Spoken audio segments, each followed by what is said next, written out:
Assalamualaikum warahmatullahi wabarakatuh buat teman-teman. Halo, gimana kabarnya? Semoga pada sehat selalu. Balik lagi barengan gue Ikram Afri channel YouTube ini.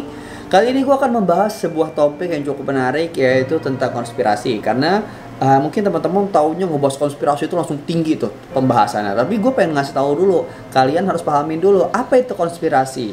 Nah, konspirasi itu dibentuk oleh siapa? Apa nama-nama organisasinya? Nah, dalam video kali ini gue akan berbagi informasi kepada kalian.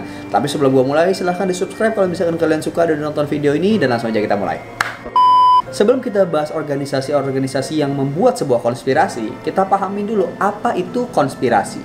Konspirasi adalah sebuah kejadian di mana kejadian ini sengaja diset atau dibuat oleh segelintir orang, atau bahasa halusnya orang-orang di balik layar. Nah, konon kabarnya orang-orang yang mengeset sebuah kejadian atau orang-orang di balik layar ini adalah orang-orang yang mempunyai kekuatan, baik kekuatan pemerintahan, politik, militer, keuangan, dan lain-lain, atau disebutnya elit global. Dan orang-orang inilah yang kabarnya mengontrol kita atau mengontrol ekonomi ataupun sistem dunia.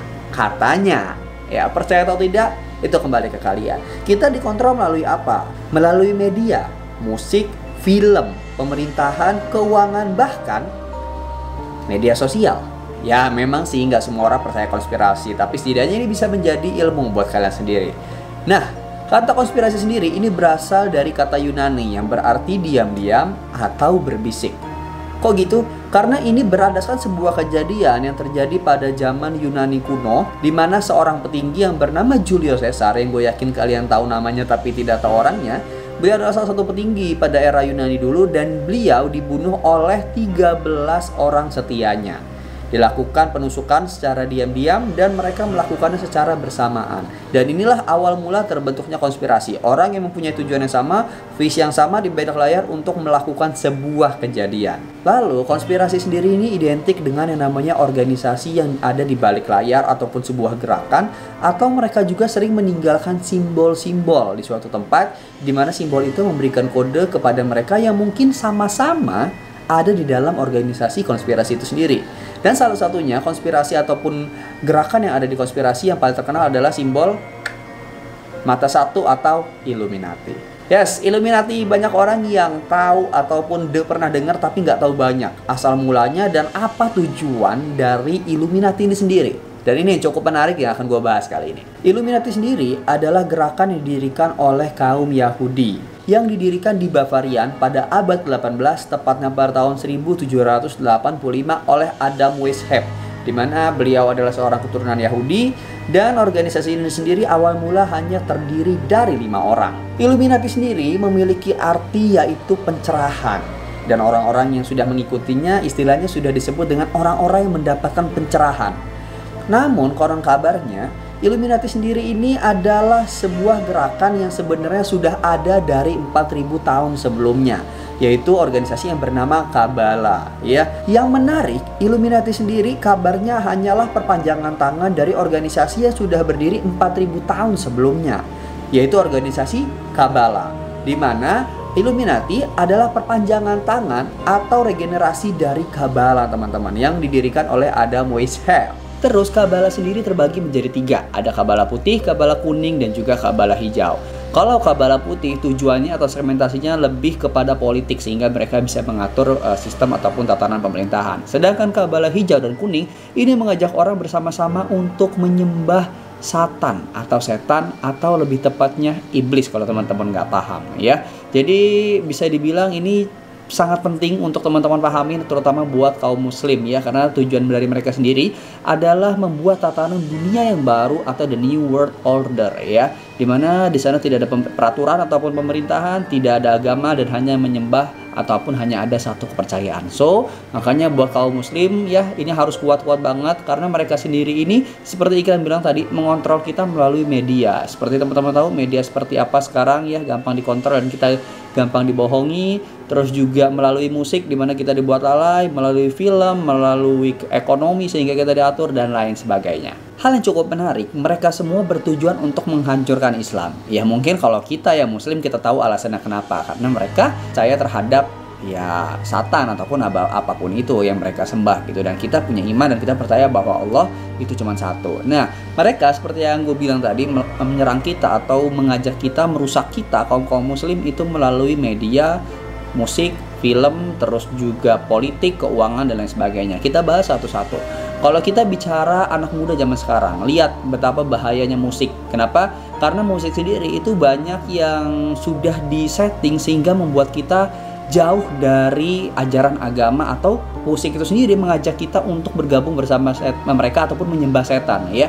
Mungkin kalau teman-teman boleh cek di YouTube ya beberapa lagu barat yang kalau misalkan lagu itu diputer, itu liriknya mengajak kita untuk menyembah setan ataupun percaya akan hal-hal yang seharusnya tidak kita yakin ya teman-teman. Ya mungkin teman-teman boleh cek video klipnya Justin Bieber yang Baby, lo cari Justin Bieber Baby Rewind, itu kalau diputer itu mengajak kita untuk perang, untuk melawan untuk percaya terhadap setan, terus juga organisasi-organisasi seperti itu dan cukup berbahaya. So makanya gue pribadi kalau dengan musik yang Indo yang mungkin gue paham aja, gue nggak terlalu fanatik sama namanya musik-musik barat ya. Atau mungkin kalau lo paham juga dari musik juga mereka mengajak kita atau memberikan kode melalui simbol ya. Kalau gue bukan tidak menyerang, tapi kalau kalian sadar seperti K-popers ya, ataupun K-pop ataupun aliran-aliran seperti itu, lo sering lihat deh acara-acara musik kayak MTV dan sebagainya, mungkin ya ada simbol-simbol mata satu ya, segitiga, mungkin simbol yang begini. Kalau lo tahu ini adalah simbol setan sebenarnya ya, mungkin kalian boleh cek sendiri deh, itu termasuk konspirasi juga, ada simbol tersendiri gitu loh. Makanya banyak teman-teman yang mungkin anak-anak muda zaman sekarang itu kalau ngebela idolanya itu wah gila mati-matian. So ya suka boleh, tapi jangan terlalu fanatik, karena kita juga seharusnya membela ataupun percaya akan ajaran agama, dan seharusnya kita membela agama. Giliran artis kita diserang, wah kita ngebela, tapi giliran agama kita nggak diserang. Selain dari musik, mereka juga mengajak kita atau merusak kita kaum muslim itu melalui artis-artis barat, sehingga anak muda sekarang ini sangat terinspirasi oleh artis-artis barat ini. Kok gitu? Iya, dari artis-artis ini mereka diajak untuk menunjukkan fashion. Wah, fashion gue, tatanan hidup gue gini nih, mewah-mewahan, behel, operasi, atau terus pakaian seksi, dada kebelah yang laki begitu, tato dan lain sebagainya. Dari fashion mereka yang suka mabok-mabokan, seks bebas, narkoba dan lain sebagainya, sehingga itu bisa kita lihat pada anak muda zaman sekarang yang mungkin dugem, sehingga kita lalai, terus juga yang makan narkoba, seks bebas dan sebagainya. Mungkin juga mereka terinspirasi oleh artis-artis luar, kayak wah artis ini keren nih, fashionnya gini, oh dia aja nggak apa-apa, berarti gue juga nggak boleh dong. Nah, secara langsung membuat kita mengikuti fashion ataupun adat dari artis tersebut ya. Ya mungkin beberapa yang lo tahu kayak misalkan Justin Bieber yang pakai simbol mata satu tatonya, terus juga kalau lo lihat video-video lain deh yang artis-artis yang mungkin mereka sudah masuk ke organisasi ini nggak bisa keluar, harus ada yang gue denger kabarnya, ada yang kayak ada syarat-syaratnya sesembahan apapun itu, dan ya itulah yang harus teman-teman pahami. Mereka mencoba menyerang kaum muslim ya. Tadi juga bahas dari musik, terus juga dari artis, pedoman, dan juga dari film ya. Terutama film itu ada beberapa simbol-simbol, lo boleh cari di YouTube sendiri, ada beberapa simbol yang nggak gue masukin, simbol-simbol Illuminati dalam film. Terutama mereka menyerang anak-anak. Jadi ada beberapa film yang memang sengaja dibuat itu ada logo-logo ataupun simbol Illuminati atau Satan dan lain sebagainya. Jadi kita harus memang berhati-hati, terutama anak muda zaman sekarang. Kalau lo nggak percaya silahkan, tapi inilah realitanya. So lo harus iman lo harus kuat, kalau enggak lo bakal terseret sama mereka dan lo makin jauh dari agama dan mereka malah senang. Terus yang paling bahaya selain dari musik, artis, film dan lain sebagainya, yang menurut gue paling berbahaya adalah media. Kenapa? Karena dari media sendiri ini membuat orang-orang seperti kita mempercayai hal-hal seperti itu ya. Sebagaimana kita bisa lihatlah media seperti ya, sebagaimana bisa kita lihatlah media-media di negara kita ataupun di luar yang membuat kita tertutup ataupun percaya akan satu hal gitu. Contoh adalah kejadian 911 ya. 911 adalah kejadian di mana sebuah pesawat menabrak gedung tinggi yang ada di Amerika ya. Ketika kejadian terjadi direkam oleh media, terus juga ketangkep tuh katanya digembar-gemborkan sehingga seluruh dunia ngelihat berita itu fokus gitu semua. Jadi semua media itu menyorot ke kejadian itu, dan dari media sendiri kabarnya itu yang melakukan adalah teroris, dan terorisnya adalah muslim. Sehingga setelah kejadian itu banyak kaum muslim yang ada di Eropa ataupun di Amerika Serikat itu diserang ataupun tertindas, karena orang-orang percaya bahwa orang yang nyolong pesawat itu dan nabrakin ke gedung tinggi itu adalah orang-orang muslim. Nah, dari situlah muncul film, kalau lo tahu, yang dimainkan oleh Shahrukh Khan, itu My Name is Khan and I'm Not Terrorist ya. Itu terinspirasi dari orang-orang muslim yang pada saat itu terintimidasi karena kejadian 911. Nah, permasalahannya kenapa giliran media melihat itu sebuah kejadian ya, kejadian besar seperti itu diliput tuh, tapi kejadian dilakukan oleh kaum Zionis terhadap Palestina nggak diliput. hanya kaum muslim yang ada di Palestina ataupun kaum orang-orang Indonesia yang ada di Palestina yang bahkan meng-share ke Instagram, oh ternyata di Palestina kayak gini loh, oh ternyata di timur tuh terjadi kayak gini loh, dan media tidak meliput akan hal itu gitu loh.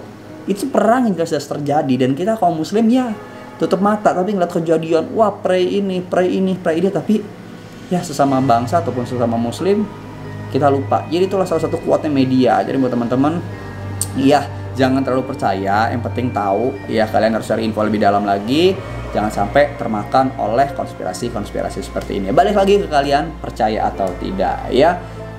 Kesimpulannya adalah konspirasi ataupun tujuan dari konspirasi itu sendiri ataupun Illuminati itu sendiri, kesimpulannya adalah membuat sebuah tatanan dunia baru di mana dipimpin oleh kaum Zionis tanpa adanya agama, tanpa adanya pemerintahan, tanpa adanya peraturan, dan kita kalau nggak kuat iman bisa terseret oleh mereka. Jadi gue harap kalau teman-teman yang nonton masih muda, tontonin sampai habis dan jadiin ilmu.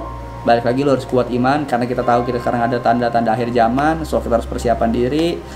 Ya, semoga kita nggak ada di golongan mereka. So, terima kasih buat teman-teman yang nonton. Kalau misalnya kalian tertarik, kalian boleh komen di bawah kira-kira video selanjutnya apa. Semoga ini bermanfaat buat kalian. Percaya tidak?